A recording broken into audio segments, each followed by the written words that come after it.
Ampia pagina sulle manifestazioni in programma ad Agrigento e un'intervista sul coinvolgimento dei giovani in politica.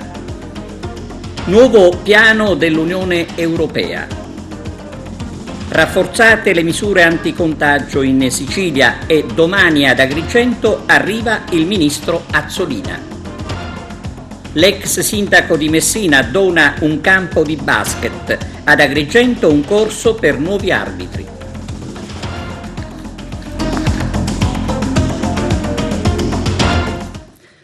Bentrovati su TVA Notizie, come avete sentito dai titoli, apertura oggi dedicata alla politica con un'ampia pagina. Iniziamo con la manifestazione di Forza Italia in favore del candidato sindaco di Agrigento, Marco Zamputo.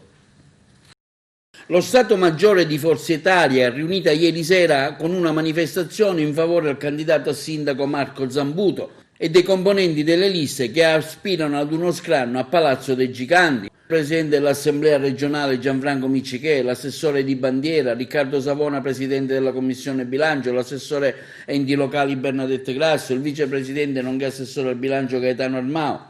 Un incontro all'insegna dell'unità del partito e del sostegno espresso dai presenti anche alla leadership di Gianfranco Miccichè come coordinatore regionale di Forza Italia, un evento organizzato dal deputato regionale azzurro di Agrigento, onorevole Riccardo Gallo. C'è tutta Forza Italia, c'è praticamente tutto il governo regionale di Forza Italia, ne manca uno ma giustificato perché sta inaugurando una strada non so dove, per cui mi ha pregato di dire che è come se fosse presente, per cui siamo tutti qui, ma ripeto, la nostra presenza qui vuole soltanto dire che ci siamo tutti, che siamo pronti ad aiutare Agrigento, non ad aiutare Marco Zamputo soltanto, ma ad aiutare Agrigento, perché siamo in un momento, come ho detto prima, che se non ci aiutiamo tutti, se non aiutiamo le città moriamo. 11 punti percentuali di PIL persi per colpa di questo maledetto virus. Non è detto che sia così facile recuperarli se non ci mettiamo tutti d'impegno, specialmente le amministrazioni, a smettere di rompere le scatole a tutti e a trovare le soluzioni per dire sì, invece che cercare sempre il perno nell'uovo per dire no. Se non si capisce questo moriamo. Qui c'è tutto il governo regionale, come dire, di Forza Italia, quello di competenza di Forza Italia, che dice questo, che dice agrigentini credete in questo, credete nel fatto che noi faremo di tutto per salvare la Sicilia e questa città per prima. Io quello che posso dire è che Marco è già capace di suo di fare queste cose e se casomai fosse bisogno noi lo aiuteremo tutti, perché è necessario in questo momento avere l'aiuto di tutti per salvarci. Un sostegno importante di un partito presente in città, di una lista rappresentativa di tutta la città. È quello che abbiamo voluto fare, un grande progetto che riuscisse a abbracciare i bisogni della gente, i quartieri, i bisogni reali. Noi abbiamo avuto in questi anni una città che non è stata ascoltata, una città nella quale c'è stato davanti il comune un muro che ha impedito ai cittadini di poter parlare. Bene, oggi noi siamo qui, cittadini, siamo tutti coloro i quali vogliamo ridare a questa città una speranza e soprattutto ridare agli agrigentini e Agrigento. Sì, assolutamente sì, una Forza Italia presente con una bella lista, giovani, meno giovani, uomini, donne e un ottimo candidato sindaco che fra l'altro ho il piacere di conoscere da tanti anni, col quale in più volte abbiamo avuto occasione di confrontarci e con il quale abbiamo condiviso quello che non può che essere il modello di sviluppo al quale come governo regionale stiamo lavorando, che dobbiamo dare alla Sicilia e che certamente passa anche per Agrigento con un'amministrazione dinamica che ha visione, attenta e capace. Questo territorio non può non vivere di agricoltura, di agroalimentare, delle risorse ittiche, c'è l'esigenza di fare rete fra enti locali e governo regionale, stiamo andando avanti sulla spesa comunitaria, questo territorio dal basso si è saputo proporre con i distretti del cibo, ma c'è appunto bisogno di un amministratore e di un'amministrazione, di un sindaco che abbia la giusta visione, che sappia cogliere le opportunità che derivano dall'Europa e che attraverso noi arrivano ai territori, le sappia prendere in mano e le sappia concretizzare per il territorio per farne occasione di sviluppo economico, occupazionale e per generare sana economia. Una iniziativa di Forza Italia, di un partito che ha dimostrato non solo di tenere ma anche di costituire il volto più europeista, più democratico di un centrodestra che alcune volte ha esagerato nella proposta sovranista e populista. Noi non siamo né sovranisti né populisti, siamo europeisti, guardiamo alla cultura cattolico-liberale e a quella che può dare un futuro ai nostri figli, con una vocazione democratica e profondamente aperta al mercato, aperta allo sviluppo e alla crescita. La candidatura di Marco è molto importante perché si misura con una elezione che interverrà dopo le elezioni regionali. Io devo ringraziare la presenza degli assessori, che Bernadette Grasso la ringrazio, e di Bandiera, al professor Armao. E poi un ringraziamento speciale per il presidente Savona e il grande vero amico che io adoro e da sempre, Gianfranco Miccica. Noi siamo la squadra, caro Gianfranco, di ieri, di oggi e di domani. Siamo tutti accanto a te. E grazie a te c'è Marco Zambuto, perché tu hai sostenuto e hai avuto fiducia su Marco Zambuto, rischiando, sentendo noi e dicendo: mi fido di voi. Ora noi dobbiamo dimostrarti chi siamo, dobbiamo dimostrare a tutti i nostri amici e compagni di partito di dimostrare una realtà, che siamo veri, che siamo sinceri, ma tu vuoi giustamente il risultato e noi te lo daremo ovviamente.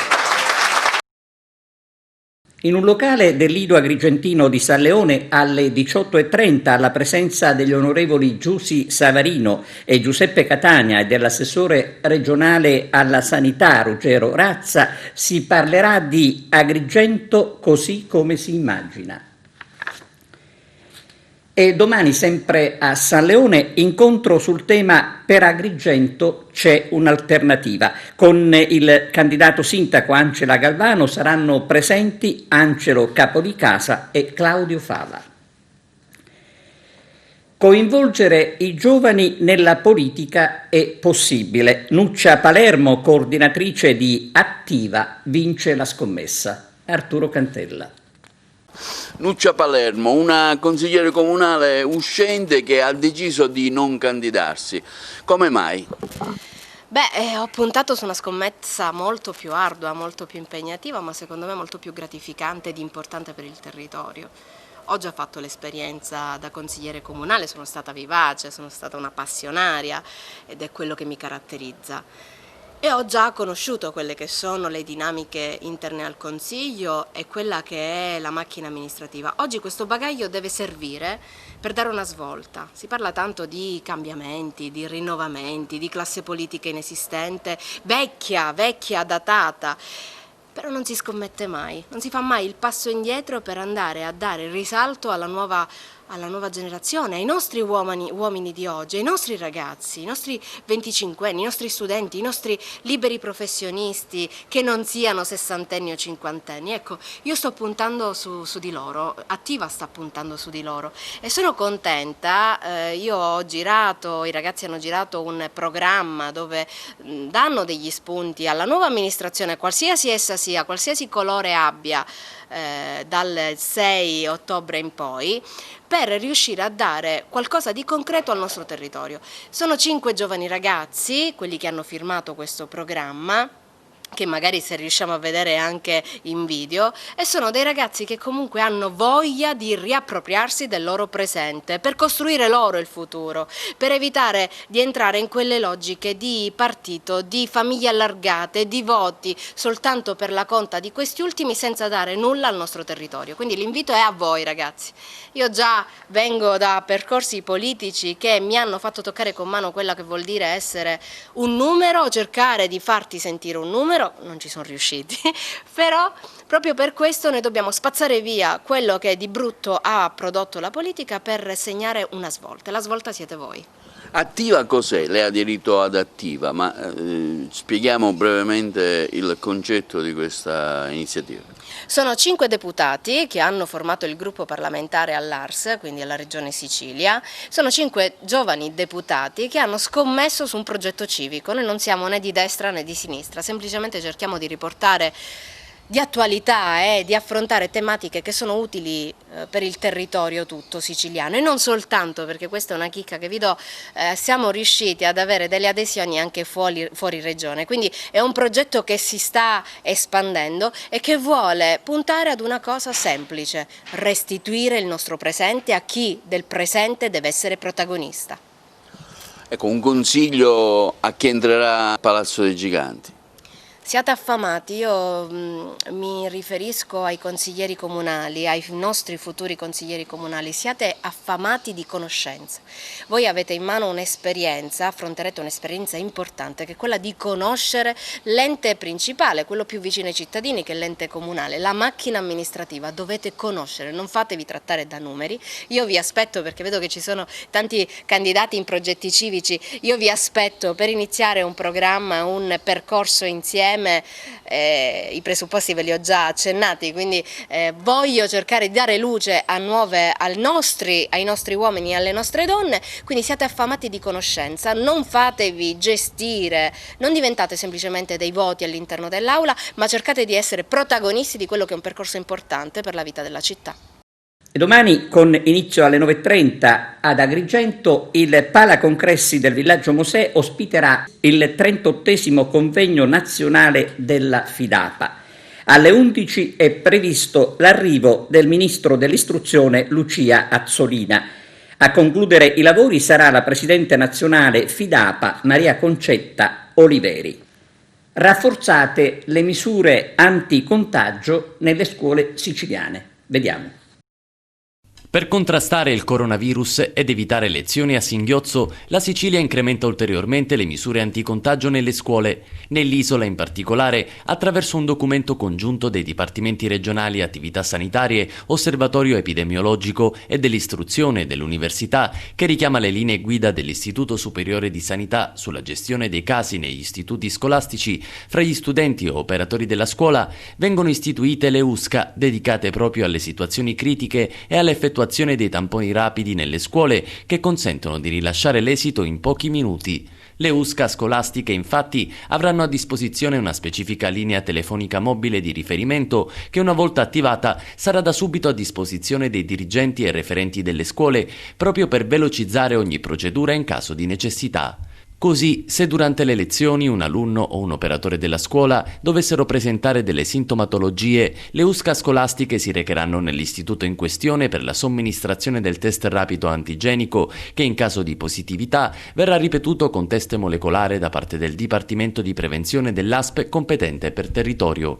Inoltre, secondo quanto stabilito dalle linee guida dell'Istituto Superiore di Sanità, il resto della classe verrà sottoposto ad isolamento e successivamente a test diagnostico. Nell'attesa dell'esito del test o in caso di risultato del tampone negativo, le lezioni in classe si svolgeranno regolarmente. Se invece l'alunno sintomatico dovesse essere assente da scuola da più di 48 ore, i compagni di classe non saranno sottoposti ad isolamento fiduciario e continueranno a frequentare la scuola. Il documento è stato inviato, tra gli altri, all'Ufficio Scolastico Regionale, alle ASP e alle organizzazioni sindacali di categoria dei pediatri di libera scelta e dei medici di medicina generale. Per il Codans, però, gli istituti non sono pronti ad affrontare l'emergenza Covid. Da qui il sostegno alla protesta degli studenti. Il segretario nazionale del Codacons, Francesco Tanasi, si colloca accanto agli studenti che oggi lottano contro la riapertura delle scuole, in cui non è garantita assolutamente la sicurezza. Nuovo piano sui migranti. L'Unione Europea dice la solidarietà deve essere obbligatoria per tutti. Arturo Cantella. Presentato qualche giorno fa dalla Presidente della Commissione Europea Ursula von der Leyen, il piano europeo di ricollocamento degli immigrati, che andrà a sostituire il Trattato di Dublino. Responsabilità e solidarietà, questi i cardini sui quali vuole costruire il patto per la migrazione presentato nelle linee guida dalla Presidente della Commissione Ursula von der Leyen. Servirà a ricostruire la fiducia tra gli Stati membri e i cittadini europei e che quindi interesserà anche la nostra Italia e la nostra regione. Con il programma per migranti e richiedenti asilo, ha sottolineato la responsabile della Commissione europea, si volta pagina su una gestione sinora basata sul Trattato di Dublino, ma che oggi non funziona più. L'immigrazione è un fenomeno sempre esistito, ma oggi è molto più complesso e prende atto Ursula von der Leyen e ha bisogno di un approccio diverso basato sul coinvolgimento di tutti i Paesi membri, sia per i collocamenti che per i rimpatri. Le regole per la determinazione dello Stato membro competente per una domanda di asilo dovrebbe far parte dunque di un quadro comune e offrire più strumenti flessibili per aiutare gli Stati membri ad affrontare le maggiori sfide. È urgente, questo è l'auspicio della von der Leyen, un accordo politico sui principi chiavi da concludere entro quest'anno. Vanno abbandonate le soluzioni ad hoc, ha detto ancora, che devono lasciare il passo a un sistema di gestione delle migrazioni ben organizzato e affidabile. L'Unione Europea, nel nuovo patto sull'immigrazione, cercherà di promuovere partenariati su misura reciprocamente vantaggiosi con i Paesi terzi. Questi aiuteranno ad affrontare sfide condivise come il traffico di migranti, a sviluppare percorsi legali e affronteranno l'efficace attuazione degli accordi e delle disposizioni relative alla loro riammissione. L'Unione Europea e i suoi Stati membri agiranno dunque in un'unità, utilizzando un'ampia gamma di strumenti per sostenere la cooperazione con i Paesi terzi in materia di riammissione. Sinora il Trattato di Dublino prevedeva che fosse il Paese di primo sbarco ad assegnare la qualifica di richiedente asilo del migrante. Tra i punti controversi del piano annunciato dalla von der Leyen, l'obbligatorietà da parte dei Paesi membri di accettare il collocamento pro quota dei migranti accolti. Le nazioni che rifiuteranno di accogliere i migranti dovranno accollarsi il rimpatrio di coloro che non terranno la qualifica di richiedenti asilo. L'obiettivo del nuovo patto per le migrazioni è quello di non far gravare tutto il peso degli arrivi sui Paesi di primo ingresso e inneccare meccanismi di solidarietà, un punto questo che ha già suscitato l'opposizione di nazioni come l'Austria, che ha già fatto sapere di non condividere la politica dei ricollocamenti. Immediata anche la risposta della Francia, che si appella a una maggiore solidarietà europea per alleggerire il peso sui Paesi di primo ingresso come appunto Italia e Grecia. Pauroso incidente stradale sulla 113, per miracolo nessuna vittima. Possono considerarsi miracolati gli occupanti di un SUV rimasto coinvolto ieri sera in un violento incidente verificatosi lungo la strada statale 113. Erano da poco passate le ore 20 quando, per motivi in fase di accertamento, l'auto che viaggiava in direzione di Marcia Messina con a bordo 3 persone si è scontrata contro un'utilitaria. L'incidente si è verificato al chilometro 140 in un tratto di strada rettilineo in territorio di Caronia. Il SUV si è ribaltato rischiando di finire in una scarpata. Fortunatamente gli occupanti del mezzo, tra cui vi era anche un bambino, non hanno riportato gravi conseguenze. Anche il conducente dell'utilitaria, la cui fiancata è stata letteralmente squarciata, non ha riportato ferite gravi.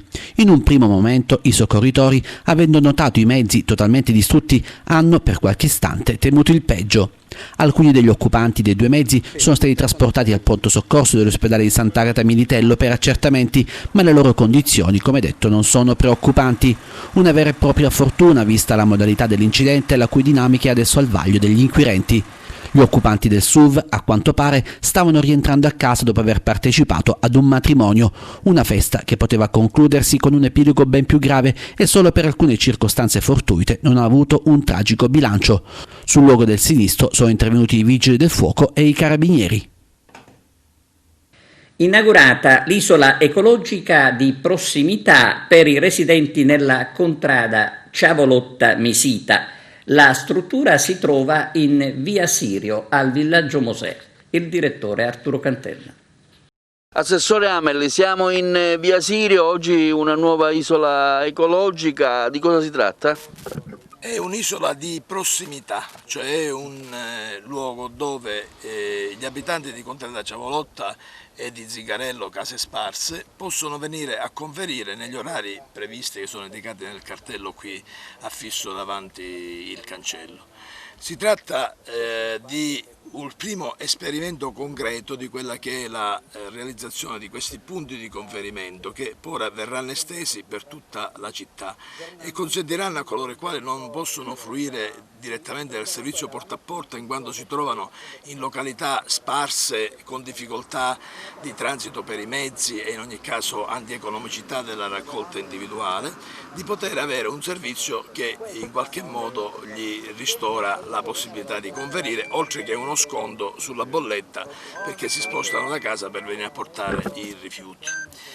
Il sistema lentamente comincia a mettersi in moto, anche se ancora registriamo comportamenti di inciviltà assolutamente inaccettabili che cerchiamo di contrastare al massimo. In particolare per quanto riguarda questa zona abbiamo messo dei rilevatori, diciamo, delle telecamere e lo dico in maniera molto chiara ai fruttivendoli che se vengono a scaricare qui con il mezzo rischiano il sequestro del mezzo oltre che la denuncia all'autorità giudiziaria, perché per le partite IVA non è più un semplice abbandono di rifiuti ma diventa un reato ambientale e quindi con conseguenze gravissime, sia dal punto di vista economico con multe che arrivano sino a 3.000 euro, sia anche dal punto di vista penale con il procedimento presso l'autorità giudiziaria. Quindi cosa si può scaricare qua allora, Assessore? Tutto quello che è previsto per la raccolta differenziata, si può portare la plastica, il vetro, il cartone, l'umido e l'indifferenziato nella giornata di giovedì, oltre che i pannolini. Noi ieri abbiamo fatto un servizio in Piazza del Vespro al Villaggio Mosè dove c'è un'isola ecologica di quelle antiche, sa, quelle a tipo casette, completamente aperta e piena di, diciamo, rifiuti. Pensate a breve di sistemare quella zona, Assessore? E allora queste casette ecologiche così risalgono a 15-20 anni fa praticamente, sono state poste dal lato Gesa e hanno funzionato per un certo periodo, poi sono andate, diciamo, in degrado, sono state vandalizzate e il lato Gesa non ha provveduto a ritirarle. Ora stiamo, diciamo, organizzandoci noi perché vogliamo riciclare queste strutture per farci diciamo, un sistema di raccolta particolare anche per quanto riguarda i libri, gli indumenti e tutta una serie di altri prodotti. Li collegheremo in zone protette e quindi libereremo sia Piazza del Vespro, sia quella che c'è all'inizio di Monserrato, sia quella che c'è in via Crispi, in via Imera, perché diventano ricettacolo di rifiuti. Purtroppo anche in questo caso l'inciviltà domina le situazioni. Ce n'è una al Villaggio Peruzzo pure? Sì, sì, anche quella che c'è al Villaggio Peruzzo, nella parte la conosco perfettamente. Quindi possiamo dare una risposta ai cittadini che queste isole che spesso sono abbandonate a se stesse, aperte, piene di immondizia, verranno, diciamo, sistemate, no? Sì, verranno in parte rimosse, in parte sistemate e rese funzionali. Questo, diciamo, riteniamo intorno entro la fine del mese di ottobre sicuramente sarà tutto realizzato. E domani dalle 9 alle 13 volontari sulla bretella di Via Dante ad Agrigento per la pulizia dei luoghi. Ascoltiamo Daniele Gucciardo, presidente del circolo Rabat di Legambiente. Sabato 26 settembre dalle 9 alle 13 si svolgerà ad Agrigento, lungo la cosiddetta bretella della Via Dante, una mattinata di pulizia straordinaria nell'ambito della campagna nazionale di Legambiente che si chiama Puliamo il Mondo, che è arrivata alla sua 28esima edizione. Puliamo il Mondo è l'edizione italiana di Clean Up the World, che si svolge appunto in tutto il mondo. Questa attività di pulizia rispetterà tutte le prescrizioni dei protocolli di questa fase post-emergenziale. I partecipanti verranno registrati e verranno comunque coperti da assicurazione. Questa nostra iniziativa ad Agrigento acquisisce un valore particolare perché abbiamo adottato una formula che prevede il coinvolgimento dei 6 candidati a sindaco e degli oltre 500 candidati al Consiglio Comunale, perché vogliamo che appunto si confrontino con uno degli argomenti cardine di questa campagna elettorale, quella dei rifiuti, e in particolar modo, in questo caso, dei rifiuti abbandonati. Noi sappiamo che la bretella della Via Dante, ma anche altre strade, diciamo, più remote del nostro territorio comunale sono oggetto di abbandono dei rifiuti da parte di chi si ostina a non fare la raccolta differenziata. Quindi invitiamo tutta la cittadinanza a partecipare. Sarà, speriamo, un grande giorno di festa più che di confronto aspro su queste tematiche, perché la città appartiene a tutti e quindi tutti abbiamo il dovere di tenerla in ordine e pulita. 3 candidati a sindaco hanno già aderito e alcuni consiglieri ci hanno fatto sapere che saranno presenti.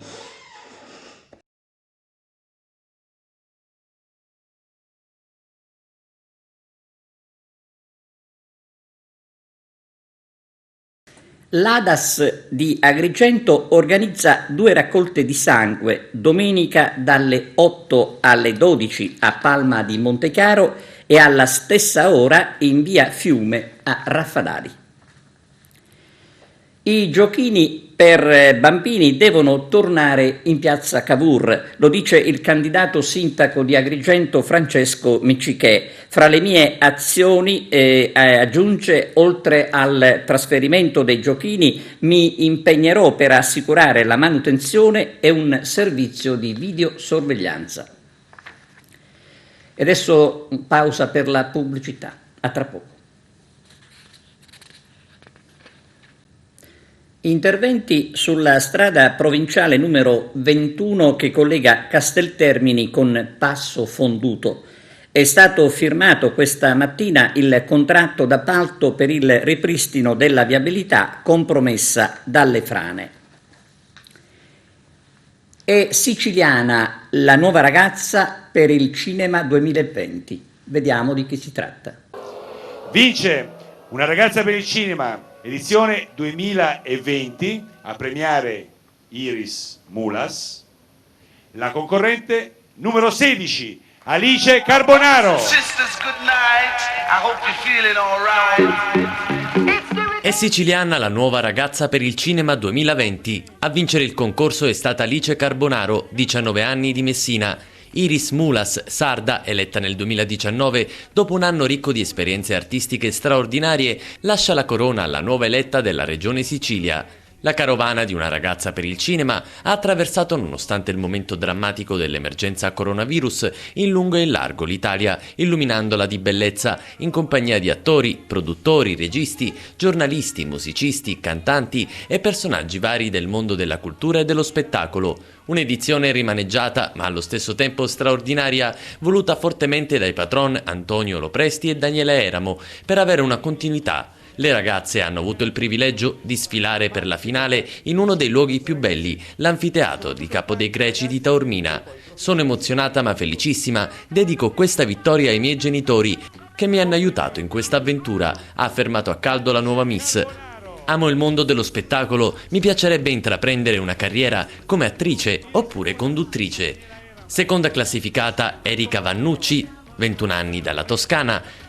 Terza classificata Chiara Antonioli, 20 anni, dalla Toscana. Nella stessa serata sono state assegnate altre fasce. La regia televisiva dell'evento è stata curata da Antonio Grasso. La vostra vita, questo è un gioco, avrete modo di realizzare i vostri sogni al più presto. 2 servitori dello Stato integerrimi caddero 40 anni fa per mano mafiosa, Cesare Terranova e Lenin Mancuso. Magistrato il primo, maresciallo della polizia il secondo. Terranova era famoso per le indagini di cui si era occupato che riguardavano gli omicidi commessi a Corleone tra il 58 e il 63, che sfociarono a Catanzaro nel processo contro 115 mafiosi, tra cui il capomafia corleonese di allora Luciano Ligio. In molti dicono che era stato il giudice che fra il 55 e il 60 aveva scoperto i corleonesi, ma purtroppo gli imputati furono assolti per insufficienza di prove, ma Terranova oppose un ricorso che portò al riconoscimento delle accuse nei confronti di Ligio, condannato all'ergastolo nel 1974. Questo di sicuro attirò l'attenzione non certo benevola di Ligio. Poi ci furono le assoluzioni che portarono Terranova nel 72 a lasciare la magistratura e divenne deputato del Partito Comunista e in particolare fece parte della commissione parlamentare antimafia. Dopo questa parentesi tornò a Palermo nel 79 e fece domanda per dirigere l'ufficio istruzione.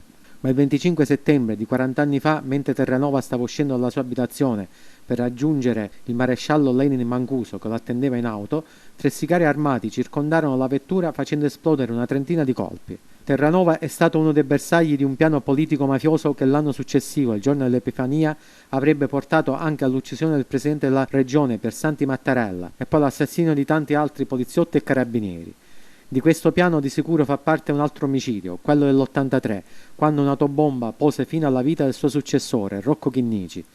E come non ricordare anche l'uccisione del magistrato Antonino Saetta e del figlio, uccisi il 25 settembre dell'88. Saetta si occupò appunto del processo sulla strage in cui morì il giudice Rocco Chinnici e di altri importanti processi di mafia, in particolare quello relativo all'uccisione del capitano Basile.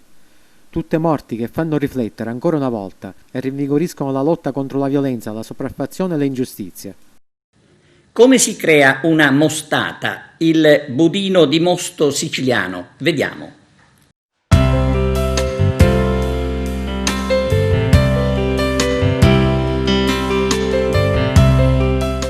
E con la signora Pina, simpaticamente chiamata nonna Pina, in questa bellissima cucina con una bella donna siciliana, me lo lasci dire, andiamo a presentare la mostata di mosto, perché è diversa dalla mostarda che è diffusa in tutta Italia, soprattutto nel settentrione, e si può fare con tanti frutti, no? Sì. La nostra mostata, come la facciamo? Il mosto di base. Quanto ne mettiamo? 1 litro e 80 grammi di amido, la buccia del mandarino verde, la vaniglina, la cannella per decorare e le mandorle tostate. Passiamo alla preparazione, come si fa? Arriva l'uva dalla vigna, si pesta, diventa mosto. Questo mosto subito, perché altrimenti va in fermentazione, si mette a bollire con la cenere in un sacchetto. Quanta cenere mettiamo? La cenere io metto 1 cucchiaio per litro. Però deve essere cenere di rami di vigna, perché quando si pota la vigna a gennaio-febbraio io mi faccio portare i rami a casa, li taglio a pezzi e li brucio nel camino e mi faccio la cenere. Quando incomincia a bollire bisogna schiumarlo in continuazione. Questo è il quantitativo che ho tolto da 9 litri di mosto. Schiumarlo che intende? Man mano che fa la schiuma? Arriva, fa la schiuma. E la togliamo? La schiuma, allora la tolgo e la metto in un piatto. Poi questo si butta, è logico. Che faceva mia nonna, un cucchiaio di legno, lo immergo prima di bollire e vedo fin dove arriva il livello. E poi 1/4 deve ridurre. Certo, io lo faccio riposare prima, quando chiude il gas, prendo il sacchetto di cenere e lo tolgo e poi lo faccio riposare tutta la notte. La mattinata poi si fa un'operazione un po' lunga perché si prende un colino e un panno e questo mosto io lo filtro 3-4 volte fino a quando, perché anche se la cenere è messa in questo sacchetto si trasmette sempre al liquido. Quindi si deve togliere completamente la cenere. E siamo arrivati al momento della preparazione, quindi cosa facciamo? Nella nostra pentola mettiamo l'amido, mettiamo la vanillina, aggiungiamo il nostro mosto e amalgamiamo il tutto, giusto? Sì.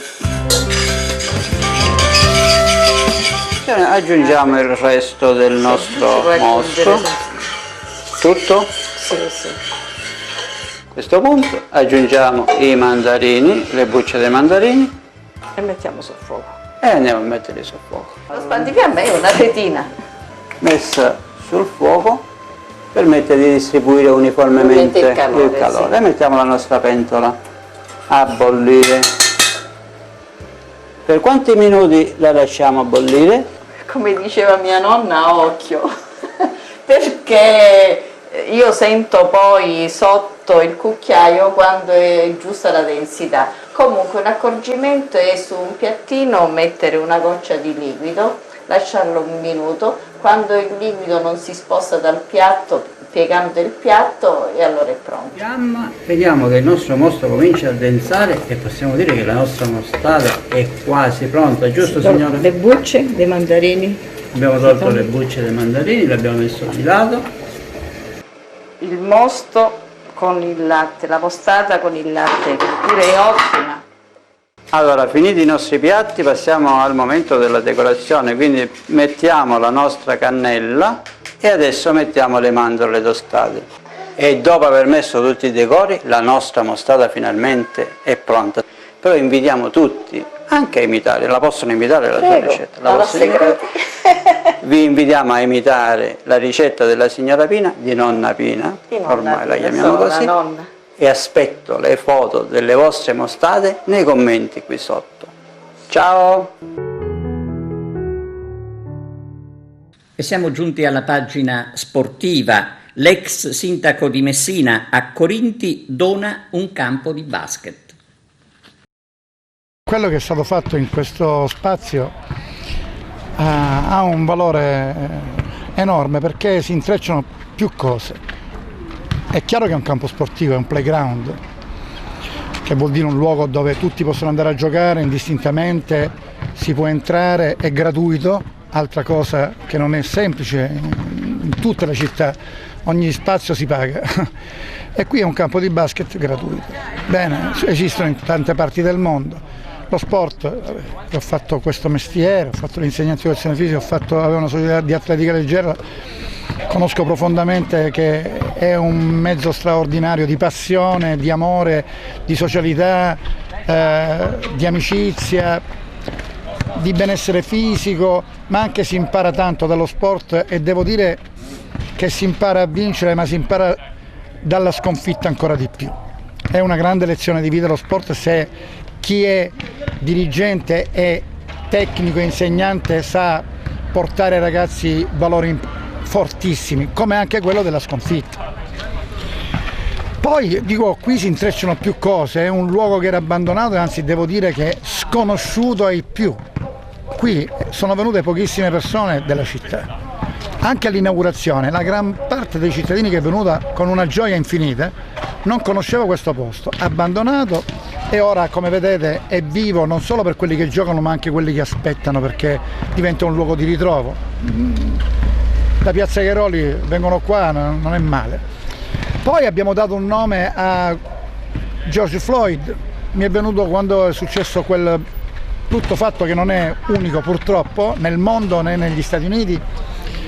Mi è venuto spontaneo pensare, lo chiamiamo campo libero, e libero vuol dire in tanti sensi, della libertà di pensiero, di giocare, di tutto. Allora campo libero George Floyd, 8:46 che sono i minuti e i secondi del poliziotto che ha tenuto sotto il ginocchio Floyd.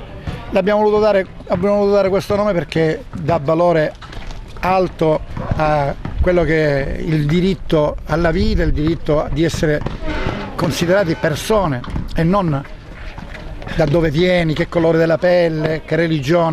Credo che questa sia una grandissima vittoria.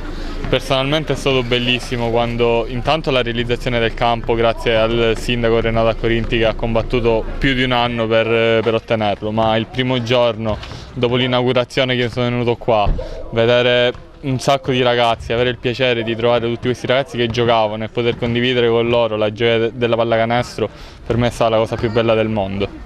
Le cose possono cambiare, dipende solamente da noi e dalla nostra volontà. Noi l'impegno ce lo stiamo mettendo e speriamo nella buona volontà anche di tutti gli altri cittadini.